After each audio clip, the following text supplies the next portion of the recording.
Hi, welcome back to another video. Today we have another book haul. I know, it's such a surprise. It's a mixture of secondhand books and some new that I purchased online. Okay, I think I'm gonna start with the secondhand book ones. So first of all, we have The Edge of Dark by Pamela Hartshorn. Hartshorn, I think that's how you say it. And I will read you the blurb. Jane believes in keeping her promises, but a deathbed vow in 1569 sets her on a twisting path of joy and deceit that takes her from the darkest secrets of Holmwood House in New York to the sign of the Golden Lily in London's Mincing Lane. Getting what you wish for, Jane discovers, comes at a price. For the child that she longs for, the child she promises to love and keep safe, turns out to have a darker soul than she could ever have imagined. Over 4 centuries later, Roz remembers nothing of the fire that killed her family or of the brother who started it. A beautiful Tudor necklace found in a newly restored Holmwood house triggers disturbing memories of the past at last. But the past Roz remembers is not her own. And I don't know, it just seems really great and a bit dark and mysterious, so I'm excited to read that. I say I'm excited a lot in these videos, I've noticed, so sorry about that. Next up is The Midford Murders by Jessica Fellows. And I mean, the cover is so pretty. I love this gold. Without the little cover, it is a navy blue with gold spine. Let me read you the blurb. Christmas 1919. When Florence Nightingale's goddaughter is murdered on a train, maid Louisa Cannon and eldest Midford sister, Nancy, find themselves entangled in the crimes of a killer who will do anything to hide their secret. Lose yourself in the gripping first novel in a new mystery series set amid the lives of the glamorous Midford sisters and based on real-life crimes. I really like murder mysteries and crime books in general, so I think this will be a really interesting read because I also really like historical fiction. So it's a cool mixture of the two things. Then I found this book, which is called A Pound of Paper by John Baxter. And again, the hardback is a red cover with gold spine. The blurb of this says, in the rural Australia of the 50s, where John Baxter grew up, reading books was regarded with suspicion, owning and collecting them with utter incomprehension. Despite this, by the age of 11, Baxter had collected his first book, The Poems of Rupert Brooke. He'd read the volume often, but now he had to own it. This was the beginning of what would become a major collection and a lifelong obsession.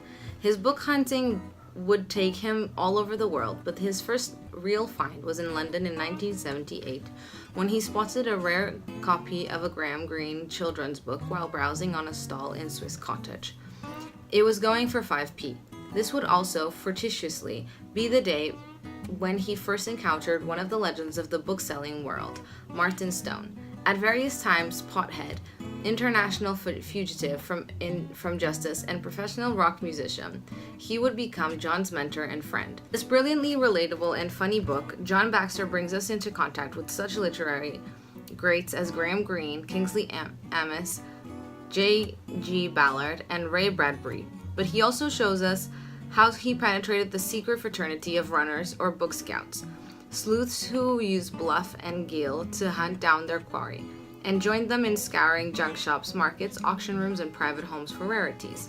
In the comic tradition of Clive James' unreliable memoirs, A Pound of Paper describes how a boy from the bush came to be living in Paris penthouse with a library worth millions.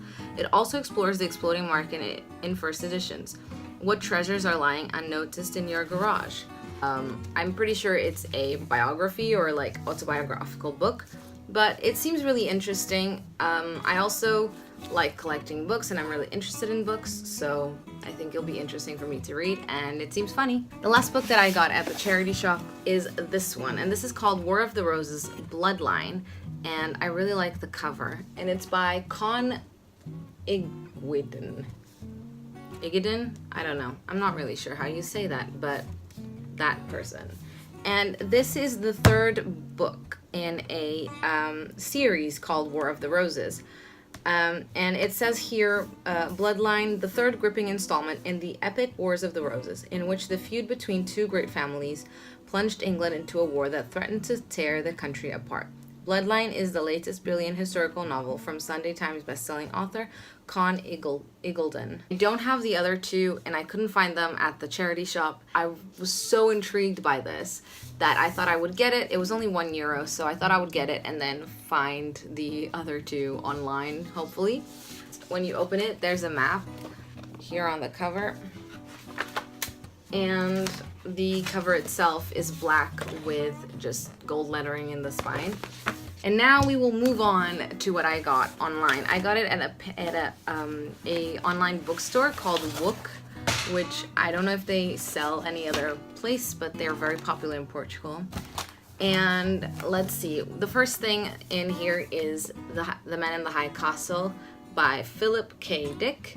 And I really like this cover. There was another one which was cheaper, but I didn't like the cover, so I got this one. This is the book that inspired the series on Amazon. So the blurb says, America, 15 years after the end of the Second World War. The winning Axis powers have divided their spoils. The Nazis control New York while California is ruled by the Japanese. But between these two states, locked in a Cold War, lies a neutral buffer zone in which legendary author Hawthorne Abenson is rumored to live. Abenson lives in fear of his life, for he has written a book in which World War II was won by the Allies. So this is the story's basis is that the Nazis won, and Japan and stuff won the war. But I thought the book would be interesting to read. Up next is this book, which is called To Kill a Kingdom. Oh, it's so sparkly. And it's by Alexandra Christo. It's really floppy, which I really like. Ugh, so satisfying. The blurb says, I have a heart for every year I've been alive. There are 17 hidden in the sand of my bedroom. Every so often, I claw through the shingle just to check they're still there, buried deep and bloody. Princess Lyra is siren loyalty and revered across the sea until she is cursed into humanity by the ruthless Sea Queen. Now Lyra must deliver the heart of the infamous Siren killer, or remain a human forever. Prince Elian is heir to the most powerful kingdom in the world and captain to a deadly crew of siren hunters. When he rescues a drowning woman from the ocean, she promises to help him destroy sirenkind for good. But he has no way of knowing whether he can trust her. This is a retelling of The Little Mermaid, I'm pretty sure. And I don't know, I've never read a retelling, so this is going to be a first for me. And I'm excited. Then there's this one, which is called Eldest by Christopher Paolini. I've read Aragon recently. It's the second book. This is about...